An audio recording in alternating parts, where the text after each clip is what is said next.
जाकर के बोल दे जिसको राम नहीं बोलना लाइन में खड़ा नहीं हो, बाहर निकल जाए अभी थे। किसी को भागा भाग जाते, जय श्री राम बोलेगा तो खाना मिलेगा। ज्यादा बकवास नहीं करना। अल्लाह अकबर बोलने की जरूरत नहीं है, भूख लगी है खाना खाओ। क्या नाम है तुम्हारा? शरण भाई। हाँ बिंदास। Wake up to reality. और बावजूद के उनको खुद खाने की चाहत होती है, मगर फकीरों और यतीमों और कैदियों को खिलाते हैं और कहते हैं कि हम तुमको महज अल्लाह की खुशनुदी के लिए खिलाते हैं, न तुमसे बदला चाहते हैं और न शुक्रगुजारी।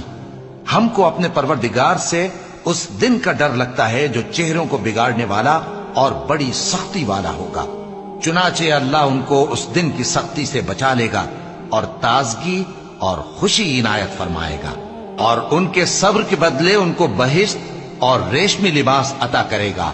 उसमें वो तख्तों पर तकिए लगाए बैठे होंगे, वहां न धूप की हिद्दत देखेंगे न सर्दी की शिद्दत। उन पर दरख्तों के साए करीब होंगे और मेवों के गुच्छे झुके हुए लटक रहे होंगे, और खुद्दाम चांदी के बर्तन लिए हुए उनके इर्द गिर्द फिरेंगे, और शीशे के निहायत शफाफ प्याले और शीशे भी चांदी के जो ठीक अंदाजे के मुताबिक बनाए गए हैं।